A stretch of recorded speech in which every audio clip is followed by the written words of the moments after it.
दोस्तों नमस्कार, मैं सौरभ गोस्वामी। विधानसभा चुनाव का चर्राटा चौतरफा देखने को मिल रहा है। ऐसे चौतरफा चर्राटे के बीच में कांग्रेस कहां पर है दिखाई नहीं दे रही है। चाहे ललितपुर हो चाहे मेहरौनी हो, कांग्रेस के कुछ नेता हमारे सामने हैं, अपने धुरंधर विचारों के साथ आएंगे। सर क्या नाम आपका? जी हमारा नाम मनीष कुमार है। मनीष जी, क्या है कांग्रेस का हालचाल भैया? नहीं, कांग्रेस का करंट आम आदमी के दिलों में है। अच्छा। और कांग्रेस यहाँ पे एक आश्चर्यजनक परिणाम देगी। अच्छा, आश्चर्यजनक? हाँ, आश्चर्यजनक, जिससे सारे विरोधियों विपक्षी दलों के हौसले प्रस्त पड़ जाएंगे। साइलेंट चल रहा हो सब कुछ। अरे कोई साइलेंट नहीं है, लोगों में बहुत करंट है, लोगों के अंदर बहुत आग है, क्योंकि लोगों ने बहुत झेला है। कोरोना काल में लोगों ने देखा है कि बाबा जी ने क्या व्यवस्थाएं दी थी। कोरोना काल में ना ही बेड की व्यवस्था थी, ना ही मेडिसिन की व्यवस्था थी, और लोगों को कोरोना काल में उन्होंने पैदल और चढ़ा दिया था, जिसकी वजह से आम आदमी बहुत भाजपा शासन की नीतियों की वजह से बहुत ही ज्यादा त्रस्त है। खाद की लंबी लाने लगवाई बाबा जी ने, 1200 की बोरी 1700 में किसानों को मिली, किसानों का शोषण हुआ। कई किसान, 4 किसान तो हमारे यहाँ के लाइन में लग के अटैक आने से मर गए, जिससे कोई नहीं आया। बाबा जी ने उनके प्रति कोई सिंपैथी नहीं जताई। किसान अगर कोई बात करता है तो बाबा जी उसे कहते हैं ये खालिस्तानी है, आतंकवादी है, मवाली है। इनके मन में ना किसानों के प्रति कोई दर्द है, ना व्यापारियों के प्रति कोई दर्द है, ना आम आदमी के प्रति कोई दर्द है। मैनिफेस्टो में तो दे दो उन्होंने दर्द अपने कार। नहीं, इनकी फ्री लाइट। नहीं, जो भी ये घोषणाएं कर रहे हैं, जो सब जुमलेबाजी है, पब्लिक समझ डबल। नहीं, इनकी सब बातें जुमलेबाजी है, पब्लिक समझ चुकी है कि सिर्फ इनके पास झूठ बोलने के सिवा कुछ नहीं है। बाबा जी की योजनाएं, भाजपा की योजनाएं जितनी में सब जुमलेबाजी योजनाएं हैं। जो शांति देख रही है सुनामी के बाद की पहले की है का? भैया सब जनन के नमस्कार। आओ बता दो। हमारे सूर्य प्रताप सिंह। आओ। जब सुनामी की जैसी शांति हो तो वैसी शांति है कांग्रेस की, लेकिन शांति नहीं कहो आप, ये तूफान कहो, बहुत ही ज्यादा बड़ा तूफान आविर्भाव है।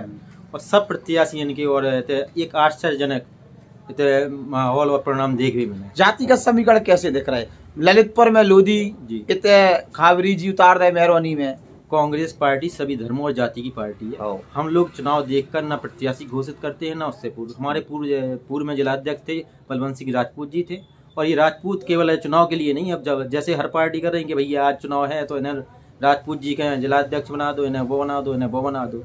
हमारे जो बना था परमानेंट करा था बिगड़ चुनाव के कर। हमारे खाबरी जी प्रत्याशी पहले भी थे और अब भी है। तो हमारे एहरवार समाज और लोधी समाज लगातार आउट है कि बाहर बने रहते तो बड़े कार्यकर्ता से लगातार फोन पे और कई बार आउट रहते। अगर आप जी दुकान में बैठे नहीं कि ब्याह में आए थे, ऐसे भी मतलब आप जैसे जी नहीं देखने तो बेकत हमारे जी नहीं आए थे। अगर खाद को मुद्दा देख लो, हमारी प्रियंका गांधी आई, कौन आओ ही नहीं, मदद भी करी। और अब जाओ, अब अस्पताल में चले जाओ, मारोनी के अस्पताल में बेड नहीं आए, कौन खे वो लगने बोतल लगने सुबह लगवाओ। तो सुविधाएं इतनी कर दी हैं कि ये खुद कत के भज्जा में तुम्हारे वोट नहीं चाहने। अब हमारे देख मंत्री हैं एक जगह खाद की सोसाइटी में गए, सुकर भज्जा वोट देने हैं, जो दो नहीं देने वो नहीं दो। तो अब जब ऐसे प्रतिनिधि लेकर जनता क्या करे? आप तो भैया बीजेपी वाले तो कह दे हमें वोट नहीं चाहने, तो मैं चाहने का नहीं चाहने। धन्यवाद गोस्वामी जी। मैं नवनीत कलेदार, आपने हम लोगों को बोलने का मौका दिया, क्योंकि देख रहे हैं हम लोग के जो राष्ट्रीय मीडिया है, बड़ी मीडिया है, वो तो कांग्रेस के खिलाफ में पूंजीपतियों के हाथ में बिकी हुई है। पैकेज चल रहा है महाराज, पैकेज चल रहा है, पैकेज के कांग्रेस को बदनाम करने के लिए भले लगा रहे हैं। हाँ। लेकिन आज देश की जनता ये समझ चुकी है कि जो कांग्रेस की नीतियां थी वो सद्भाव की नीतियां थी, देश की उन्नति और विकास के पथ पर बढ़ाने वाली नीतियां थी। वर्तमान सरकार में संवैधानिक संस्थाओं को खत्म किया जा रहा है। आप देख रहे होंगे कि यहाँ पे जो विपक्षी दल हैं 85 कारें लेकर के सरेआम यहाँ पर घूम रहे हैं, ऑब्जर्वर साहब भी घूम रहे हैं, पर उन्हें ये नहीं दिख रहा है कि यहाँ पे किस तरीके से सत्ता का दुरुपयोग किया जा रहा है।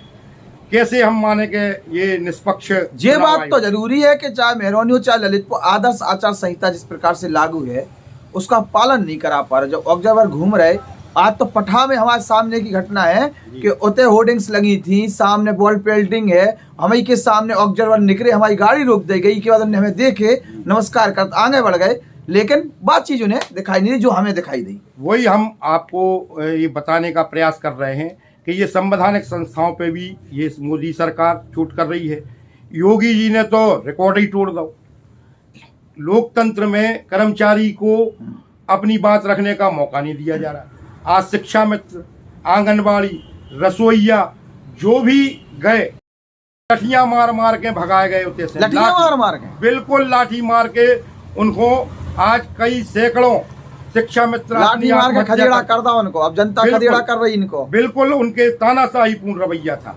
और जो पक्के कर्मचारी है, अगर उनने कोई मांग करी, इनने तुरंत एस्मा लगा दिया, उन्हें हड़ताल, उनकी बात ही नहीं सुनना चाह रहे। तो इस तरीके से ये जो आवाज को दबाने का प्रयास है, ये लोकतंत्र के लिए घातक है। भले ये जय श्री राम के नारों पे सवर्णों को डांस करवा रहे, पिछड़ों को बस कुछ मांग ही नहीं रहे, जय श्री राम, जय जो राम को लाए हम उनको लाएंगे। ये बताइए, ये शब्द अहंकार से परिपूर्ण है। ये राम को नहीं लाए, ये नाथू राम को लाए थे और नाथू राम को लाने का ये फिर प्रयास कर रहे हैं। अब हम दूसरी बात कह रहे हैं कि ये जो रोजगार रोटी की मुद्दे हमारी बहन प्रियंका जी ने उठाए, उन पर चर्चा क्यों नहीं कर रहे हैं। ये जय श्री राम में जो कर रहे हैं, आज मैं दलित भाइयों से कहना चाहता हूँ कि आप भगवान के नाम पर इनका अगर समर्थन कर रहे हैं, पिछड़ों से कहना चाहता हूँ, माँ की तरह पाला है कांग्रेस ने आपको। गरीब सवर्णों से कहना चाहता हूँ कि माँ की तरह पाला है, उन्होंने आपको 27% आरक्षण दिया। और मेरे बच्चे हैं पिछड़े हैं, मेरे बच्चे हैं 21% दलित के हैं। यदि रेलवे में 1000 नौकरियां निकलती थी तो 210 दलित भाइयों को मिलती थी, 270 पिछड़े भाइयों को मिलती थी। और गरीब सवर्ण जिनके पास ना दुकान है ना जमीन है, उनके बच्चों के लिए उठने का क्या रास्ता था? एक सरकारी नौकरी जो वो शिक्षा प्राप्त करके ले पाते थे। आज जय श्री राम लगवाकर आपका वोट ठग रहे और उसी रेलवे को बेच रहे, बैंक को बेच रहे। हरियाणा का बिजली विभाग 870 करोड़ रुपए में बेच दिया है। कुछ 27,900 किलोमीटर के हाईवे बेचने जा रहे हैं। आखिर मंत्री विधायक ने क्या करे? तुम्हारे ललितपुर मंत्री विधायक मैं लोकल में तो आप बात ही मत करिए। कई गांव ऐसे मिलने वाले हैं आपको गोस्वामी जी के जिनमें लोगों का लोकतंत्र पे से विश्वास उठ गया है। इतने निकम्मे जनप्रतिनिधि निकले हैं और कई गांवों में चुनाव का बहिष्कार की आपको कुछ दिन में खबर मिलने वाली है। क्योंकि मैं बराबर खाबरी जी के प्रचार में गाँव में जा रहा हूँ। लोगों में प्रतिनिधियों के प्रति बहुत घनघोर निराशा है। आप ये देखिए, नारायण क्षेत्र में तो 1 रुपये का विधायक निधि का सिंगल 1 रुपये का काम नहीं हुआ है।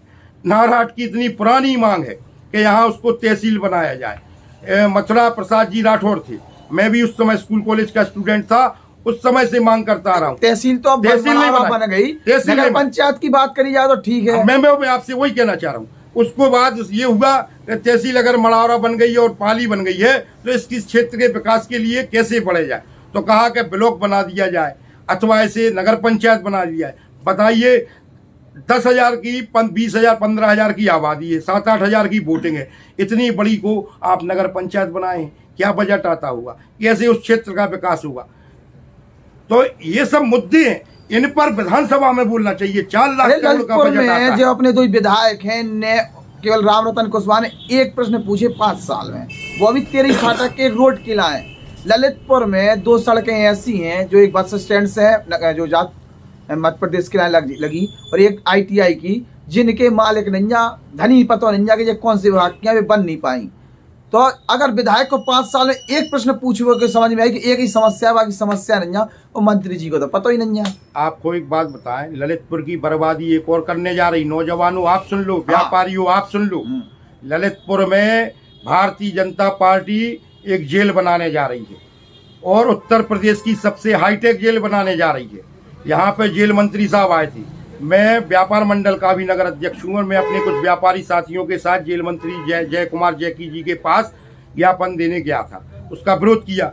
मैंने उनसे कहा कि यहाँ पे 4-4.5 हज़ार कैदियों की क्षमता वाली जेल बनाई जा रही है साहब, और इसे कैंसिल किया जाए। तो उन्होंने कहा किलेदार जी, ये 4.5 हज़ार की नहीं 5,000 कैदियों की बनाई जा रही है और इससे आपके क्षेत्र का विकास हो जाएगा। तब मैंने उनसे कहा कि जब 5,000 कैदी जो अंदर हैं, हमें उनसे खतरा नहीं है, लेकिन हर हफ्ते जब उनसे मिलने के लिए 4-4 अपराधी आएंगे तो हर हफ्ते जब 20,000 अपराधी हमारे शहर में होंगे तो उनसे कौन निपटेगा? कैसे हमारा शांति जिला ललितपुर बच पाएगा? एक चीज। दूसरे, जो स्वास्थ्य का मुद्दा है, मैंने खुद मनोहर लाल पंथ जी और अपने रामरतन कुशवाहा जी के यहाँ न केवल ज्ञापन दिया, धरना प्रदर्शन भी किया था और उसका ये रिजल्ट मिला। उसमें सभी दलों को सम्मिलित किया था कि जो वहाँ पे CT स्कैन मशीन थी, फेको मशीन थी और भी कुछ बंद पड़े थे, हार्ट केयर यूनिट थी, उसको हम लोग खुलवाने में कामयाब हुए। लेकिन जो मैंने एक हार्ट के डॉक्टर की नियुक्ति की मांग थी, आप ये देखिए पूरे उमा भारती जी, मन्नू कोरी जी और रामरतन जी, इन सब के पास में व्यक्तिगत रूप से न केवल ज्ञापन दिया और कई डीएम साहब, एसपी, लेकिन एक डॉक्टर लाने की इनकी सबकी नहीं है। आज नौजवान लोग एक इंजेक्शन के अभाव में अटैक आने पर दम तोड़ दे। तो बेचारन की कोई अधिकारी सुन नहीं रहा तो वे क्या कर दे रहे? तो मैं जनता ही से ये बात कह रहा हूँ कि जब आपके लिए ये नहीं है तो फिर जय श्री राम में आप क्यों वोट दे रहे हैं? कई तो यहाँ पे ऐसे लोग भी हैं जो यहाँ वहाँ से धन कमा रहे हैं और धन बांट कर वोट लेना चाहते हैं। धन बढ़ रहा हो कि नहीं बढ़ रहा हो? अरे भैया जो तो आप और गांव में जाकर खुद ही मालूम कर लो कि धन बट रहा हो कि नहीं बट रहा हो। नेता को ज्यादा पता रहता है अंदर की बात, जो तो समझ में आ रही है, नेता भी वही करा।